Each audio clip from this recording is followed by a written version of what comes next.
Ladies and gentlemen, we have made it. We have made it to June. And do you know what that means?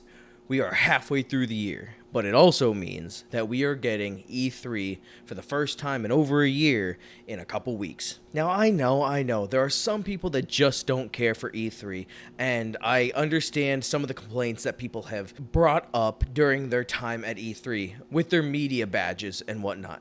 But for those of us who don't go and report at E3, we have an opportunity to get a nice, concise week of game reveal after game announcement, after game reveal, after trailer, after information, after console reveal. We just get so much video game news in the span of approximately a week.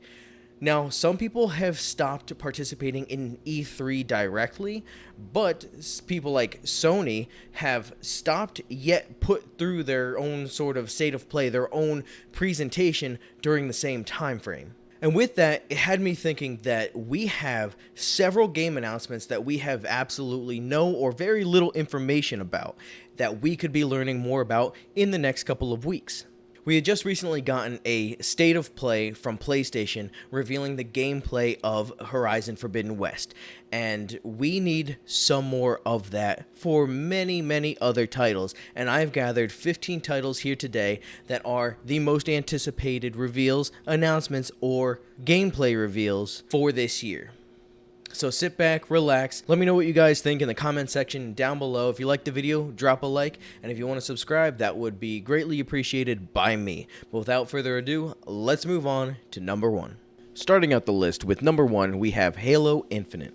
For Xbox fans, people were anticipating this huge Halo game that was supposed to be coming out alongside the release of the Xbox Series S and Xbox Series X. 343 released a trailer that it had some gameplay in it for Halo, and it looked kind of muddy. It didn't look like a next-gen title at all, and a lot of people had problems with the way the game looked.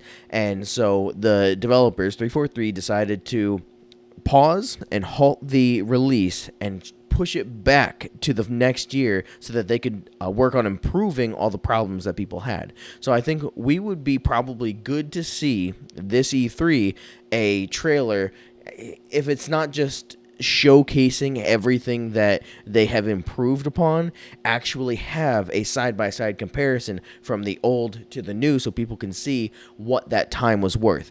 That year that game got pushed back for, was it worth the while? Was it worth the wait?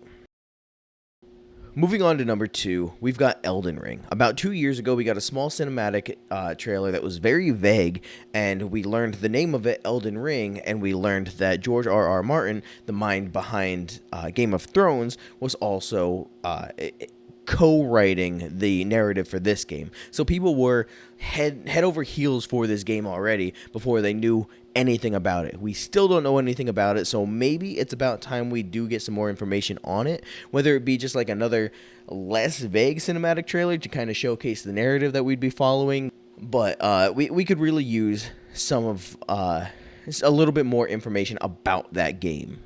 Number 3 on the list, we've got Avowed.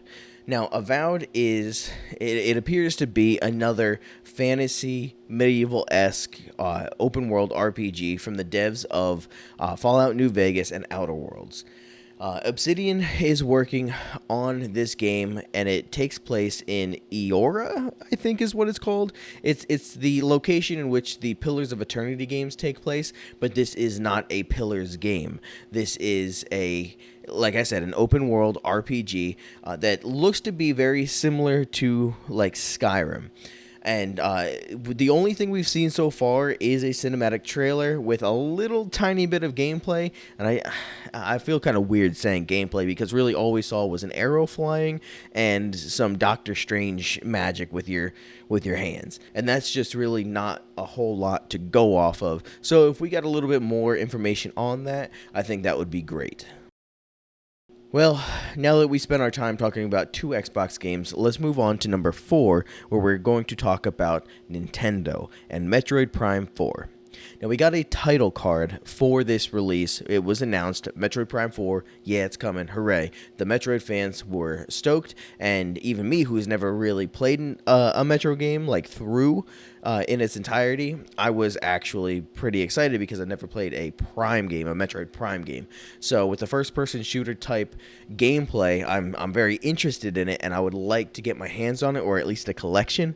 So, after they showed that title card, they realized that they needed to restart development, which they did. So since then, since they announced that they were restarting development, we have not heard a single thing.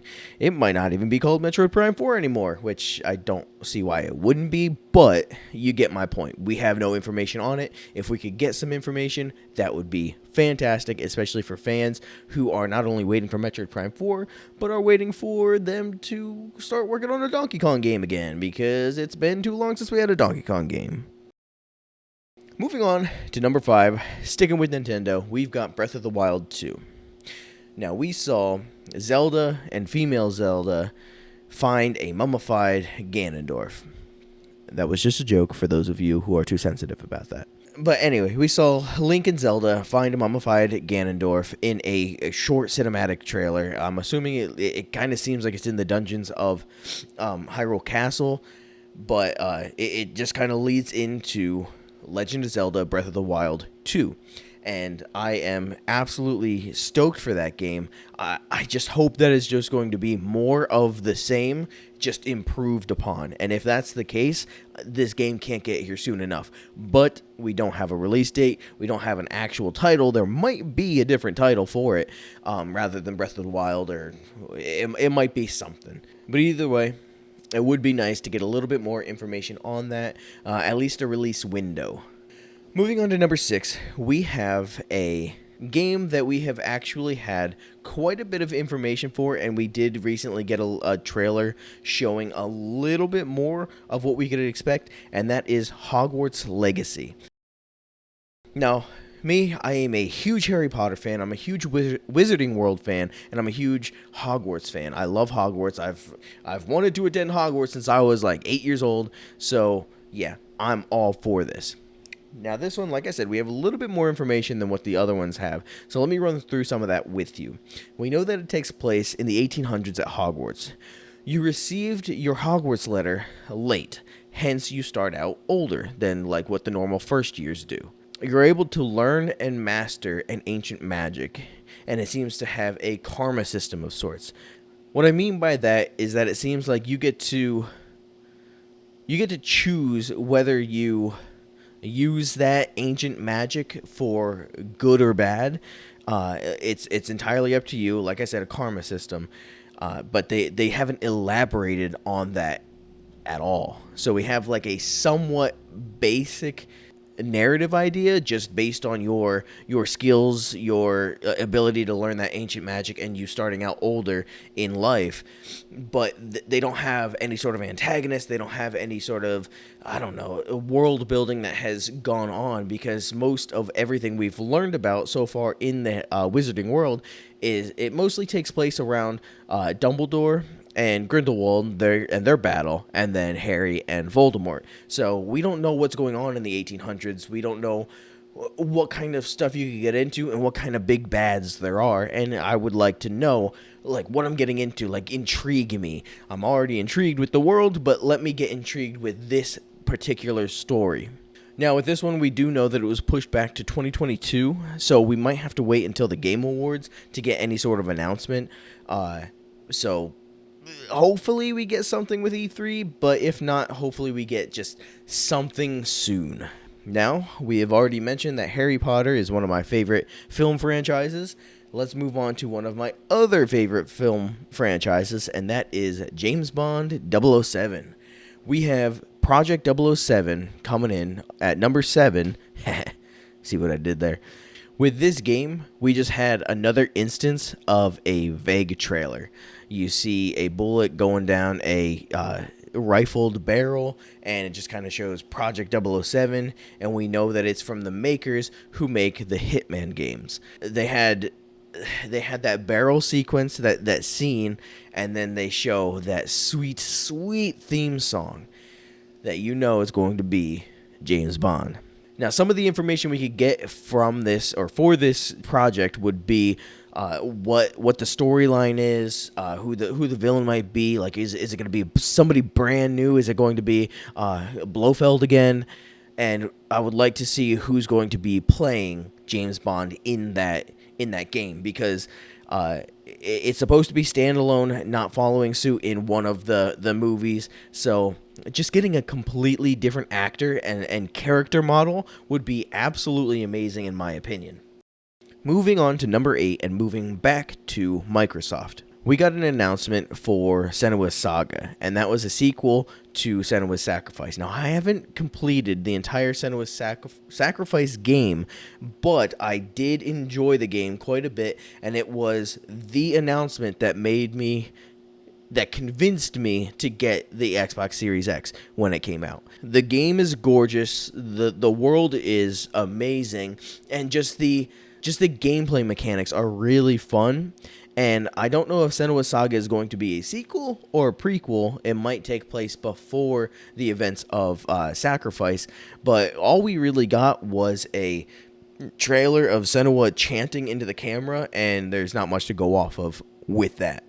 Number 9, we've got one that I doubt we'll see any information on, but that is God of War Ragnarok. Now, we know no more than the title, Ragnarok. Some of us might have an idea on what that could entail based on Norse mythology's doomsday tale known as Ragnarok. So this could be hinting that perhaps God of War, this most recent iteration, is not going to be a trilogy, and that it's just going to stop after this one, or continue in a different sense, similar to how the God of War 2018 came out after the apparent death of Kratos at the end of God of War 3. But with all speculation aside, we will acknowledge that all of that is indeed speculation, because we don't know anything about the game. We have an idea that it's going to follow Kratos, but it could be a lot later where it could follow Atreus, because they announced that he, spoiler alert, 3, 2, 1, is Loki. And with that, we know that Loki is the one who brings Ragnarok to fruition. And with that, you've got Loki's children, Jormungandr, Hel, Fenrir. You've got them taking out the Norse pantheon. So is it going to be Kratos? Because that's not how it goes in Norse mythology. But then again, the God of War franchise is a very, very, very loose depiction of the mythos that it takes place in. Moving on to number 10, we are going to another one of my favorite franchises, which is DC Comics. Gonna start out the discussion with Gotham Knights. So this follows the Bat family after the death of Batwayne. This follows the Bat family after the apparent death of Batman. It's by the makers of Arkham Origins, so not the people who made Arkham Asylum, Arkham City, and Arkham Knight. And the antagonists are the Court of Owls. With this, like I said, it follows the Bat family, so that includes Barbara Gordon, Batgirl, Jason Todd, Red Hood. I assume it's Tim Drake, Robin. But if it's not Tim Drake, Robin, it's probably Damian Wayne, Robin, and then it's got Dick Grayson, Nightwing, and it's a co-op gameplay that you get to pick one of those people to play in, and you could drop in like with your friend's party, and like if he's playing Nightwing going along the thing, you could drop in as Barbara and join in on the game. Like when you're done playing, and if he's not done or he or she's not done, you could just jump right back out.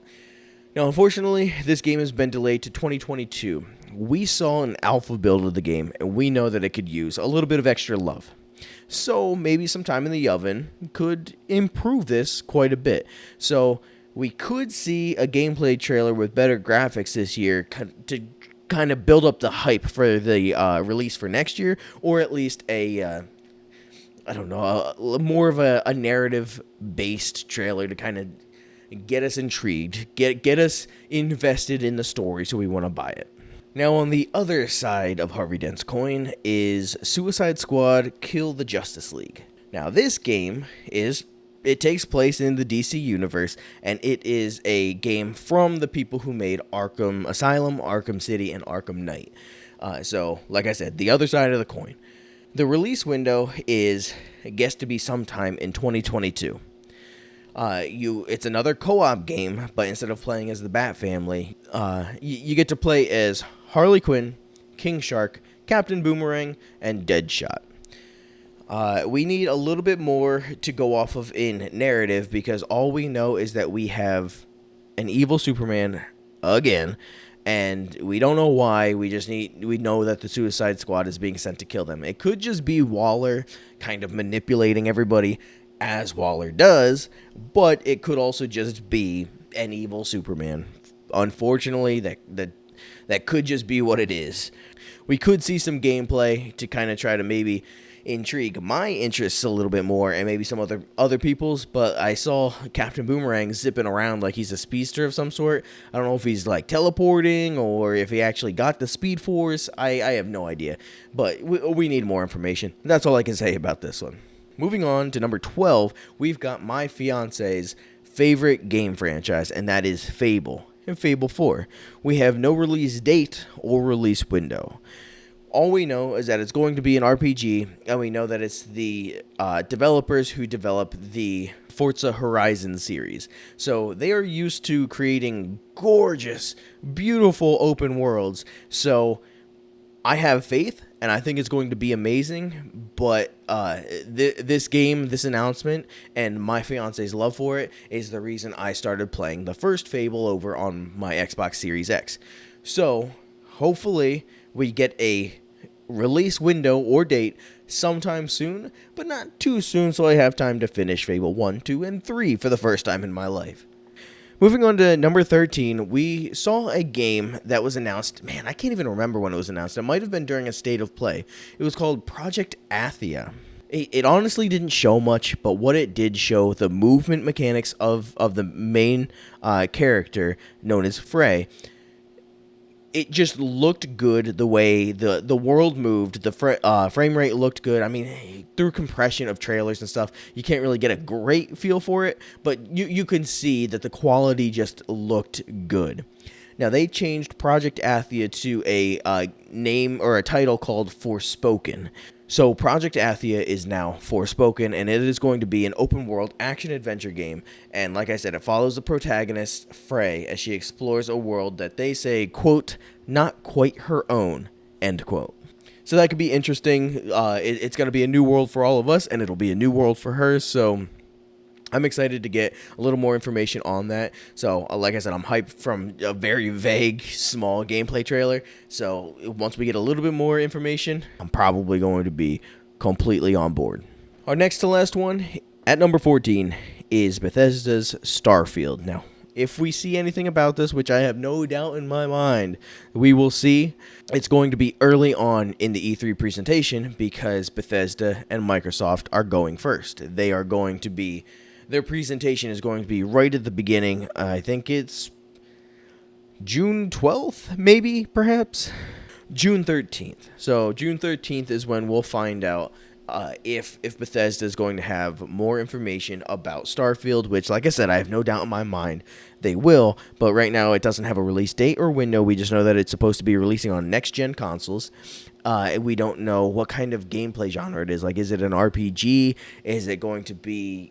How would I explain it? Something like God of War, where it's kind of like linear. You're following one person. You don't really have any sort of role-playing mechanics and parts about it. And will it release on PlayStation 5? Because rumors suggest that that is a hard no, and that Microsoft is going to pass on letting this Bethesda game release on multiple consoles. They will keep it to themselves on Microsoft, and they will keep it on PC. Now, another thing that people are kind of iffy on is not only if we'll get more information about this game, but if this game will come out on PS5, because Elder Scrolls 6 at the number 15 spot might not be coming to PlayStation 5 because of that same issue with Starfield, because Microsoft owns Bethesda. Now, that one it's not a new IP, so that game has impacted people on several platforms already. I own it on several platforms already. So the Elder Scrolls IP, it has that impact on people across several platforms. So I'm not entirely sure if Microsoft will limit it to just an Xbox exclusive, but if they do or if they don't, that still leaves the fact that we have no idea what this game is going to entail.